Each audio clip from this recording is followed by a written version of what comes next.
Hey, this is Steve from Lakeshore RV. Just going to do the video orientation on your Cougar 32 RLI. We'll start on the outside here and work our way to the inside. If you have any questions or if I missed something, feel free to give me a call, 231-736-9162.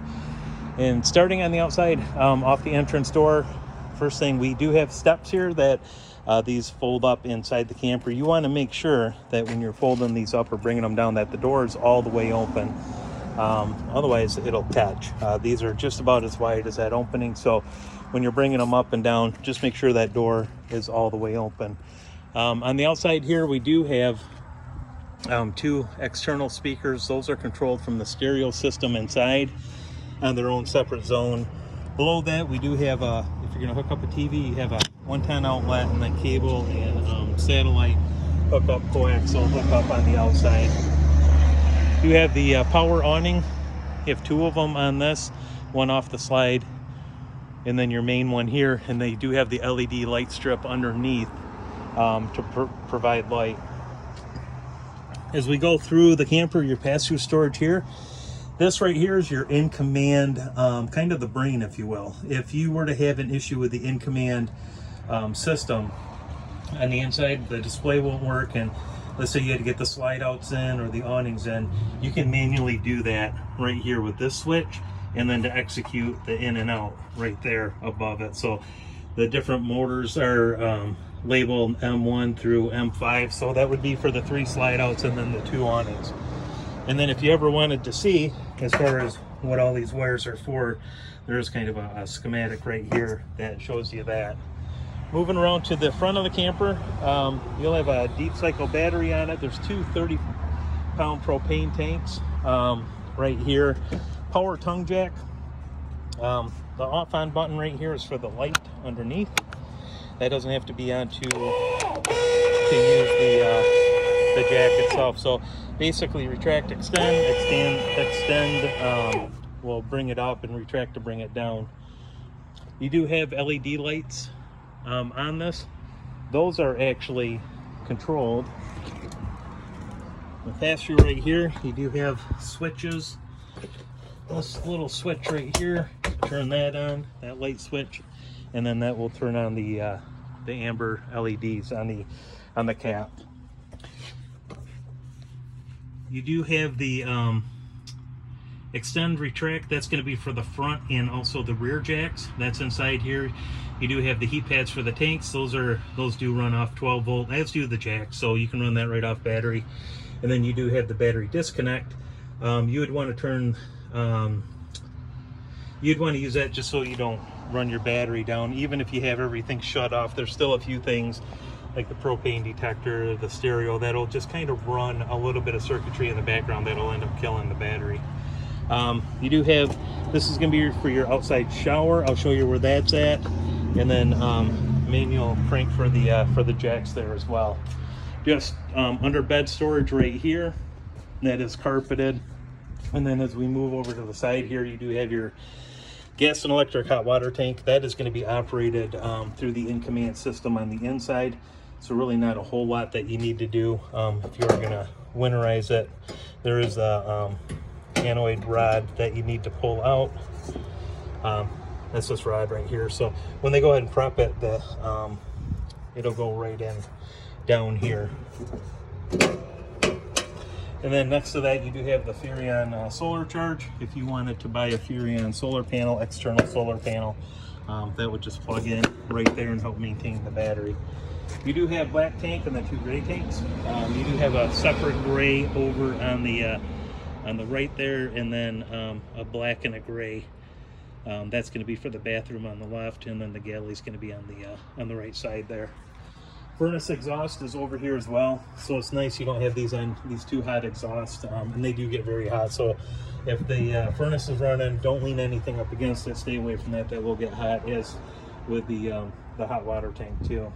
But having those over on your non-camping side is nice. That way you don't have to worry about putting anything up against it or putting a picnic table next to it.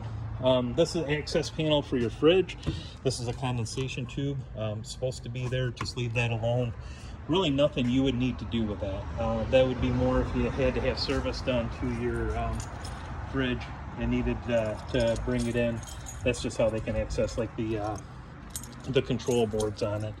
Your docking station back here, open this up here, and what you have, so that blue coil hose I was showing you, it's right here, it's almost like an air fitting. It just push it in to lock it. And then below that, that is going to be to fill the freshwater tank. You can see right here, it's in the down position. That's city, so that's going to pressurize the system. So if you're at a campsite that has water, you would hook it up to that, put it down on city. If you wanted to fill the tank, you would just move that blue lever to that position there. And also behind the little pink tag, you do have your black tank flush. That is going to flush out the sewer tank. You can hook a hose up to that. If you do that, there's a warning label on there. It says keep that black valve open, which you'll need to do. Otherwise, there's nowhere for that water to run out except for up through the toilet. So make sure the black valve is pulled when you use the black tank flush. Up the corner here, you do have your 50 amp cord. That is right there for the power cord. And then as we move around to the back, behind this panel here, this is going to be for your hookup for cable. So if you're at a site that has cable, or if you have a satellite dish, you'll hook both of those up right here. So that's what's behind that panel there. You do have a ladder. It is a full walkable roof. If you want to get up there, you can go ahead and get up there, do maintenance, check the caulking on it. That's very important, as is checking the caulking throughout the coach. Silicone here. Up on the roof, it does take a special self-leveling caulk for the material of the roof up there. Spare tire in the back, and then you do have a 2-inch receiver hitch down there. That is going to be, if you want to do a bike rack, it's rated up to 300 pounds. As we're coming around the side, here's your other awning on the slide out, and then the LED light strip under it as well. As we go to the inside, we have, first thing you'll see is that in command. Show you how this works. Back this out a little bit. There we go. Turn it on, power button. The password on it is going to be all zeros. Take this out, please. So 4 zeros, 0, 0, 0, 0. Comes up. You want to run the AC or the furnace. Right there. Front AC. You don't have a front AC, so what you want to do is go to, just screen over to the rear AC. The zone, it's going to tell you what the temperature is. That's what this is. That determines the what the temperature is, that sensor right there. You can turn the fan on. We can turn the AC on. Fan's on automatic, so the fan will come on and off. Then you can set the temperature. Set at 78. You want to bring it down, just go to whatever temperature you'd like it at. The furnace, that's set at 75. That'll probably kick on. Yep, it's already trying to kick on. Source is gas, which it has to be, and then the fan's automatic too, which means the fan's going to run when the furnace is on. Now, if you turn this just on to low or high, then that fan's just going to continuously run, okay? So just keep it on automatic. That's going to be your best setting. And this does have another cool option where automatic. So you just set the temperature and it will figure out if it needs to turn the AC on or the furnace. So pretty cool option. We're going to go back. We're going to turn this off. You'll see below you can set the time and the date on it if you want to run a schedule, which is a pretty cool option. If you're at a campground, 3 o'clock, you're going to come back, you want to set the air to go on at 2:30, you can go ahead and do that. Lights, that's going to be right here. We got bedroom ceiling lights. You can turn awning lights on right here. Just push this button. Now that it's on. Oh.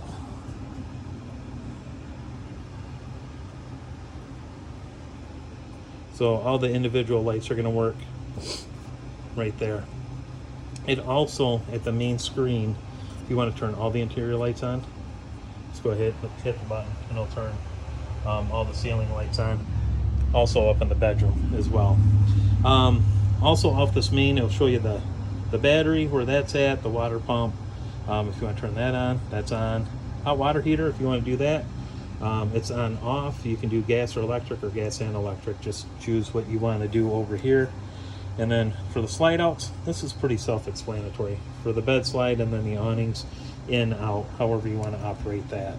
Okay, then if you go into settings right here, Bluetooth, if you want to sync your phone, you can download the In Command app, and then you can use your phone as a excuse me, as a remote control. So everything that you can do on this, you could do right off your phone. Then also set the time and date, and then passcode if you want to go ahead and change that.